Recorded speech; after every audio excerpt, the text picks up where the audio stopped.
And afterwards, there's that line of people who are waiting for you. And in that line was an attorney. And he said, I have this big case in Las Vegas. I'd like to have you come help. And I'd also like to send you a book that I wrote. And I thought, look at this guy. He wrote a book. And so in the mail, a few days later, comes On Becoming a Trial Lawyer by Rick Friedman. You're listening to Sari Swear on the Sari Swears podcast. Well, welcome everyone to another episode of the Sari Swears podcast. And today is my birthday. Thank you. Thank you. I hear all of you saying happy birthday on your walks or in the car or wherever you're listening to this podcast. Yes, I am 54 today. I am not one of those people that shy away from telling people how old I am, because when I tell people how old I am, they're shocked that I could actually be that old. And so, you know, that's a good thing in my book. I'm joking. I'm getting that little turkey gobbler already, but you know, I'm glad to be alive. Let's put it that way. Not everybody has the privilege of actually living into old age. So I was asking my team, what should I podcast on today? And they were saying, why don't you tell people about your story and how you got to where you are?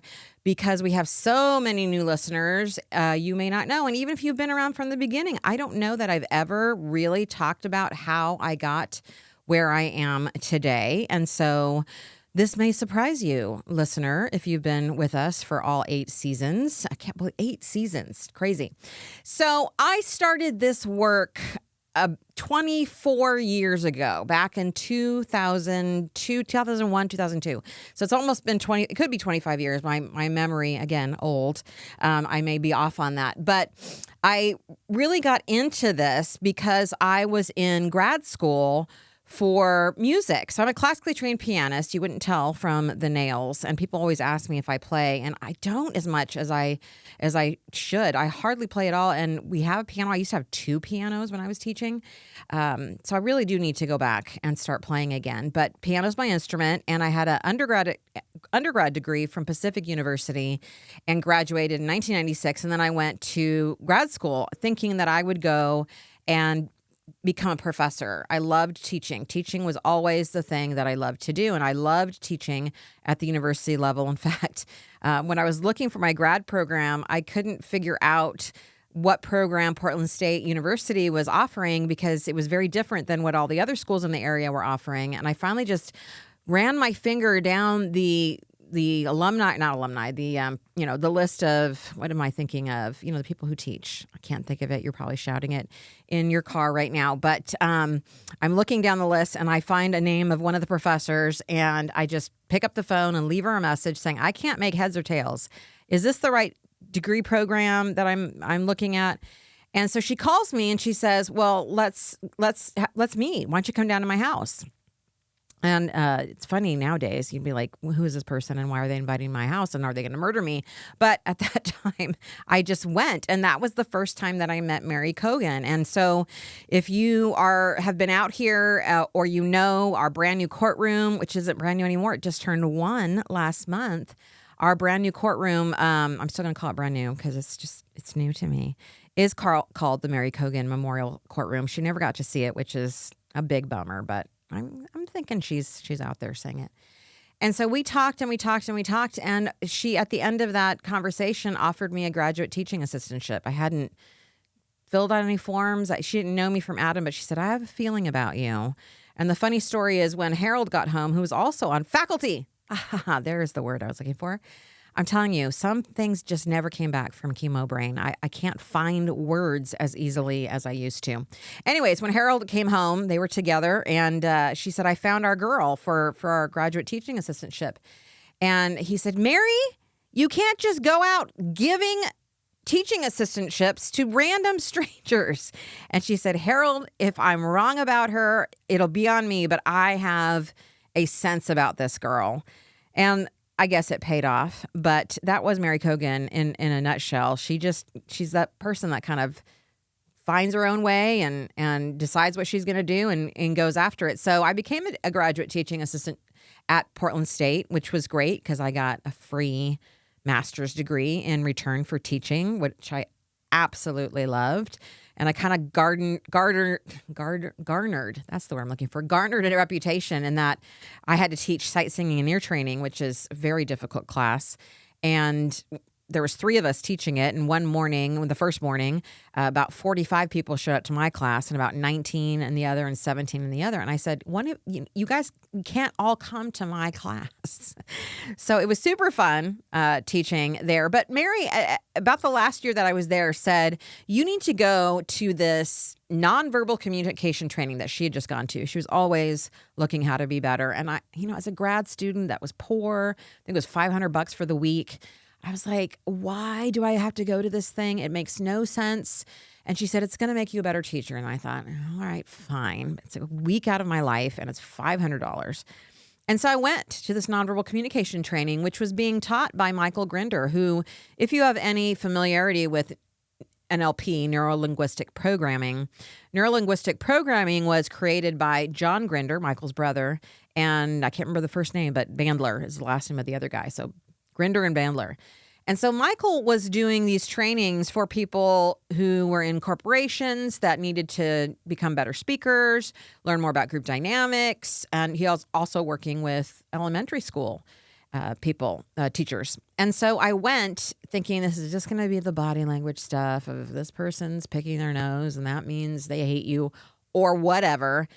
And it was not that. It was absolutely, utterly mind-blowing about how you could change the way your message landed based on doing these nonverbal things.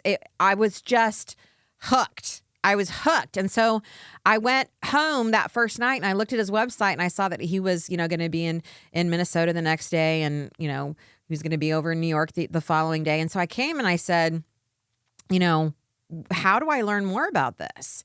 How do I train in this? And he said, well, I don't really train outside of this week-long seminar I do every week unless you're a school teacher. Are you a school teacher? And I said, well, I teach at the university level. He's like, no, it's K through 12.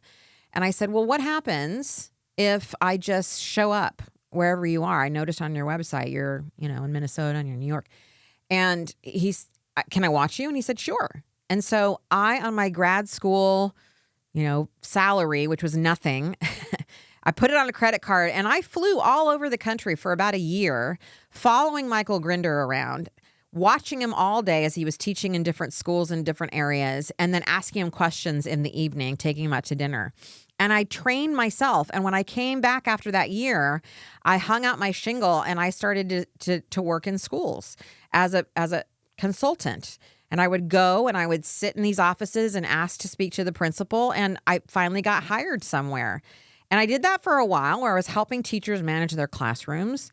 And then the recession hit and I had to pivot quickly because there was no more money left in any budgets in the school districts to pay for outside consultants. So I hired a business coach again before I could afford it, put it on a credit card, and said, how do I take what I've learned working with school teachers and use it working with people in the corporate world? And she said, well, managing kids, managing people, it can't be that difficult.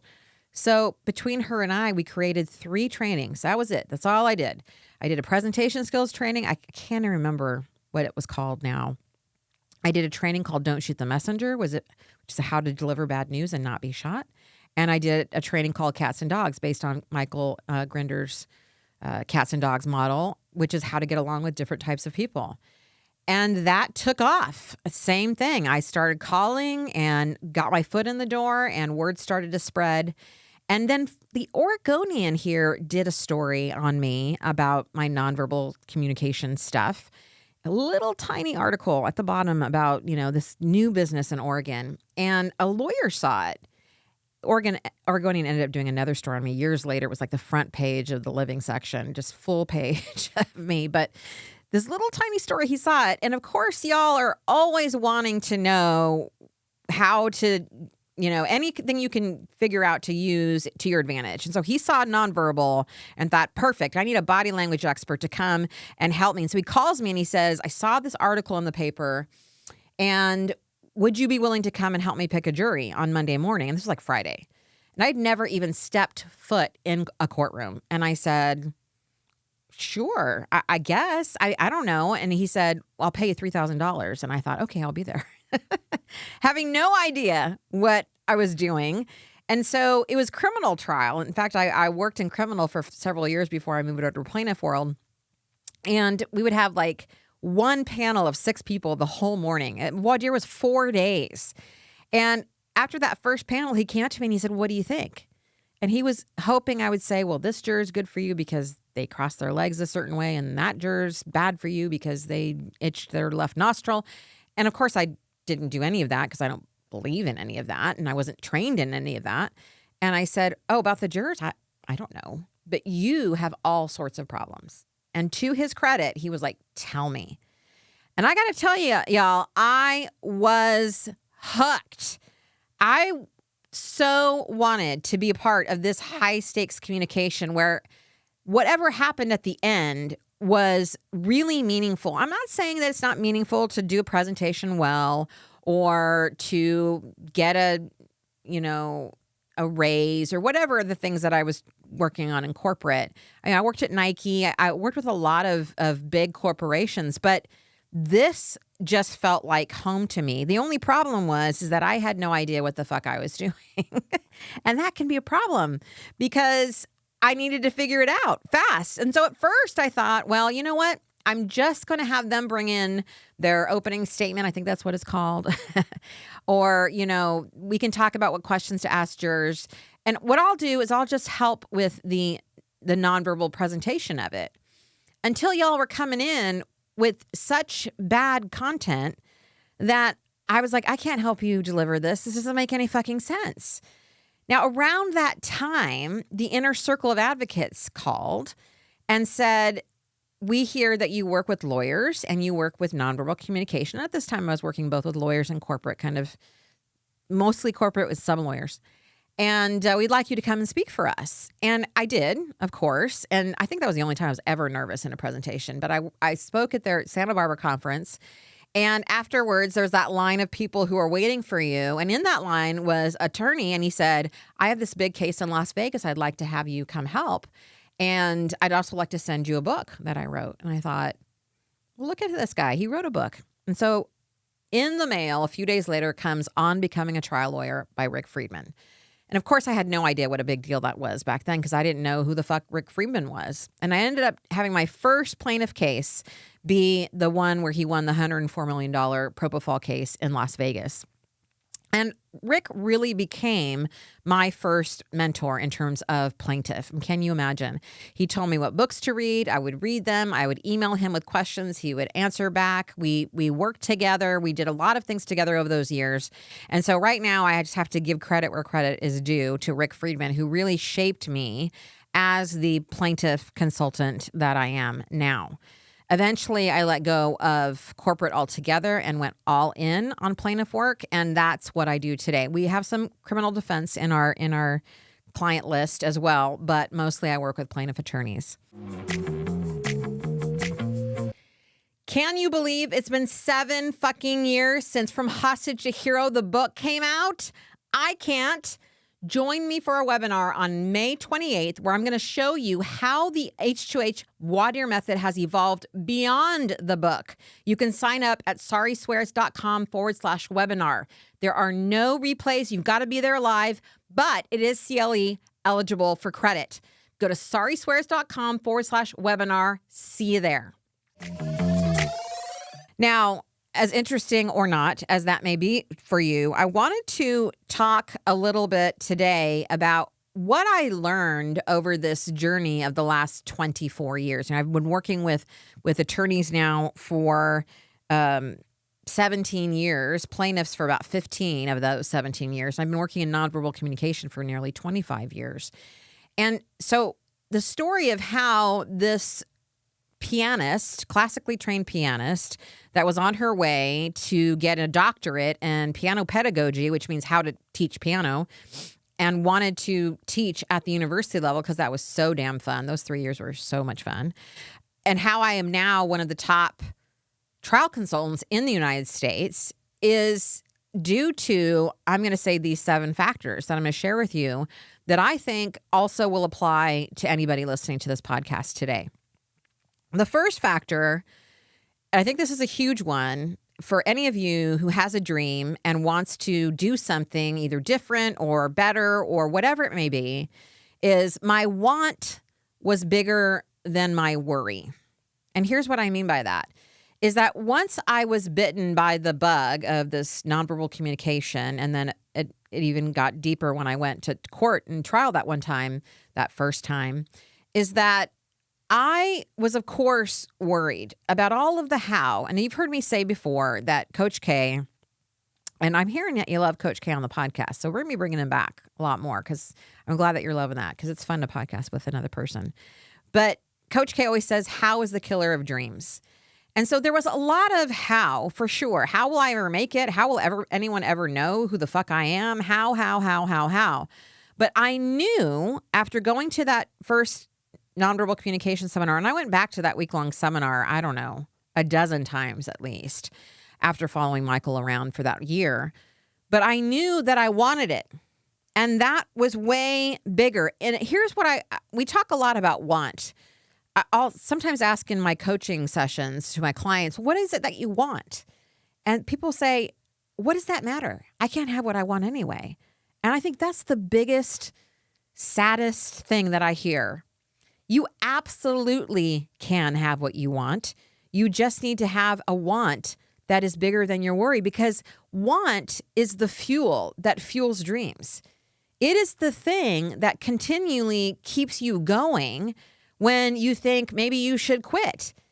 You need to have a want that is so burning inside of you that there's no possible other outcome that will do, because this want is so big. And I think so many of you are afraid of actually wanting things because you're not sure how you will get the thing.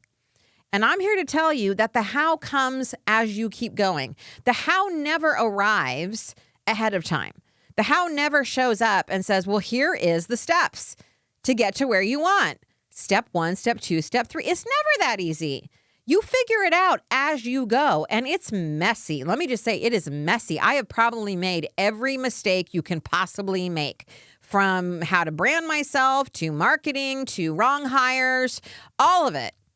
I've made every mistake that you possibly can make, and I now have a multi-million-dollar consulting firm that employs 7 people, and I'm doing my dream work because my want was bigger than my worry. 2, I got creative.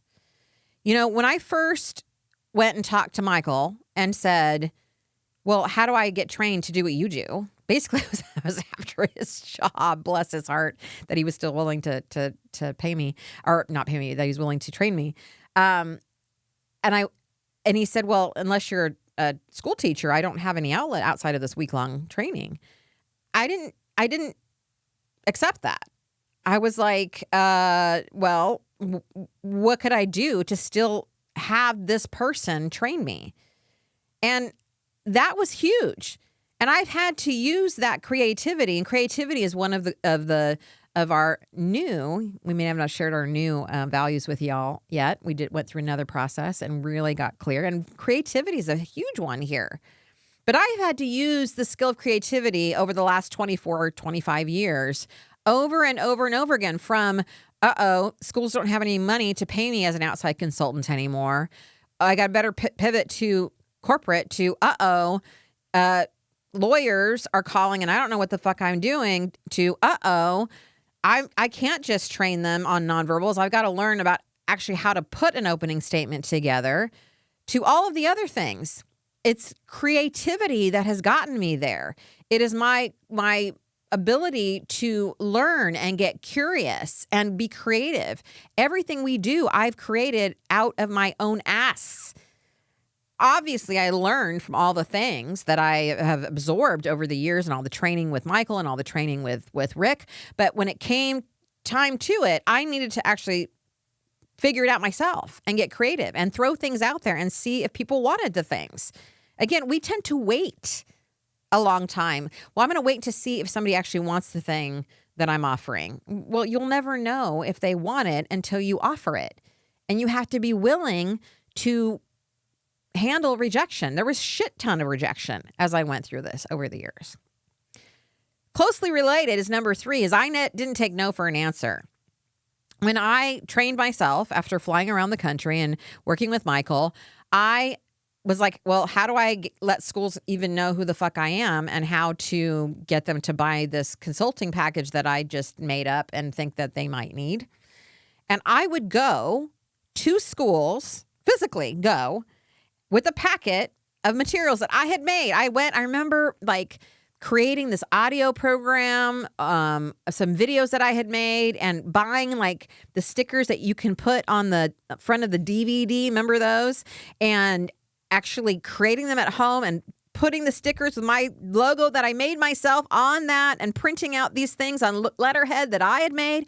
And I walked in with this binder full of materials and I asked for the principal. And what was the answer? Who the fuck are you? Well, they didn't actually say that, but the principal's busy. And here's what I said. I said, great, I'll wait. And sometimes I would sit there and wait for 3 hours until they knew they weren't going to get rid of me. And they finally gave me 5 minutes to talk to them about what I was offering.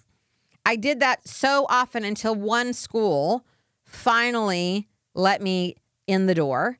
And then word started to spread and I had more and more work. So I didn't take no for an answer because here's the thing, y'all. Nobody else is going to determine my destiny. I'm not going to go up and have somebody say no and be like, well, that's it. I guess this isn't going to work. It took lots of schools and lots of sitting and lots of trial and error. But no was not an acceptable answer. Number 4, I was outrageously persistent. Like outrageously persistent. When I was working with Rick, on every break, I'd be like, how do I break into this? What do I do? How do I do it? I asked everybody and anybody. I called Lisa Blue. She didn't know who the fuck I was, but she was the only one at that time talking about Voir Dire, and I got her book, and she took my call. I mean, I was outrageously persistent. I don't know who the fuck I thought I was, but I was out there being, I am going to do this work no matter what it takes. And then Lisa said, you know, who you need to talk to is so-and-so. And then that person said, you know, who you need to talk to is so-and-so. And I picked up the phone and I made that call every damn time. I remember I was talking to Rick once and he had his Take Back the Courtroom down there in Florida. Remember he was doing those in the mid or late 2000s, the teens. I think it was 2011 or 2012, somewhere in there. And so he said, well, come and do Take Back the Courtroom. And I remember it was like 4 weeks away. And I said, your itinerary or your agenda is already set with speakers. He's like, great, I'll put you at 8 a.m. on Saturday morning. And I said, Rick, thank you, but nobody's going to come at 8 a.m. on a Saturday morning. He said, oh, they'll come if I tell them to come.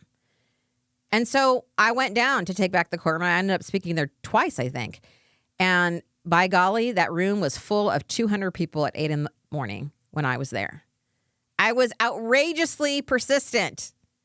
5, I decided, and this is so huge, that failure wasn't an option. It was not anything that I was ever going to entertain. I wanted this. Therefore, there had to be a way to make it happen. Now, for a while, that meant that I also had to do other things. So as I said before, I was doing corporate along with legal. You know, I was kind of both, one foot on one in the rowboat and one foot on the pier, right? I was still trying to make money over here because I was a really sought after trainer in the corporate world. But I knew that I wanted to get into the legal world. And so while I was doing that and attempting to do that with all the things I've just been telling you, I'm reading everything I possibly can read. I'm listening to podcasts. I'm calling people. I'm asking for advice. Failure was not an option. It was not anything that I was ever going to entertain. 6, I put my money where my mouth was. I backed myself. I backed my own horse. I put things on credit because I knew I was good for it. I went to that Michael Grinder training before I could afford it. I hired my first assistant before I could afford it. I went to the Take Back the Courtroom not knowing whether Rick was going to pay for me to get there or how I was going to do it. Every opportunity, I seized on it, even if it cost money. And because it costs money, because that meant I had skin in the game. I think so many people who are looking for advice of how to like actually actualize their dreams are waiting for it to be easy, cheap, outlined for them ahead of time and guaranteed. That is not how the world works. I knew that if I was going to make good on this, I had to have skin in the game. And that meant putting my money where my mouth was. I was saying, hey, I'm good at this. So I backed myself up with money at the same time by getting things before I could actually afford them, by getting training I knew I needed before that training would actually end up netting me anything, by putting myself out there constantly. And that all costs money. But look at where I am today. Number 7, and we're going to wrap up. I went all in. At one point, I came to the fact that if I really wanted to get good at this, I needed to spend all my time over here. 1. And 2, I no longer wanted to do the corporate training. Now, there's something that happens around here. I've noticed this all my life. I think this is true for everybody, but for me specifically. And that is when my want for something is gone, my output in it is crap. It's probably better than most people on their bad day, but for me, it's crap. And so I knew the minute that I stopped wanting to do corporate training, that was the time to stop doing corporate training, because it wasn't going to be as good as when I loved corporate training. And my want was growing and growing the more I started working with plaintiff attorneys. Now, I want to be really clear about something. Nothing had happened yet. I still was not known. I had a very small group of followers. They're very loyal. Many of them are still with me today, working with me today. But there was nobody that said, hey, here's a great $100,000 contract. I was still living hand to mouth. There was no evidence that this would ever pay off. So I just want to be clear. When I went all in with plaintiff attorneys, I was saying no to making $10,000 a day of corporate training. They would call and I would say no, because I wanted to put all my energy in the plaintiff world. And again, that took money and it took a hell of a lot of faith in myself. But I would say once you are totally and completely committed, go all in. I had to explore it for a while. I had to see if this was something I really wanted to do. I had to work with people. I had to see if I had something to say. But once I recognized, you know what? I do love this, and this is all I want to do. That is all I did, with no evidence that it would ever work out. And I'm telling you that if you have a dream and you have something that you are just dying to do. I know there are people out there that are like, I want to niche down. I want to just do pediatric stroke cases, or I just want to do, child death cases. That makes me weird, right? I'm like, no, that makes you sought after. If that's what makes your heart sing, then use these 7 things that I have learned over my journey to get you to being in the place where I'm at right now, which is absolute and total utter love for my work and for the people that I work with, which is you all. So happy birthday to me. My gift I'm giving to you, which is these 7 things that I hope help you really live the life of your dreams. All right, we'll talk next week. Thank you for listening to the very end of this episode, A+. I'm going to ask you to subscribe to the podcast, whether you're one of the weirdos that like to watch it on YouTube or you just listen. Make sure you hit that subscribe button. It helps the podcast grow and let other people find me, y'all. But don't stop there. Be sure to leave me a 5-star review on Apple Podcasts or wherever you listen. We want this podcast to reach as many ears and eyes as possible. Thanks again for listening, and we'll see you next time. Bye-bye, everybody.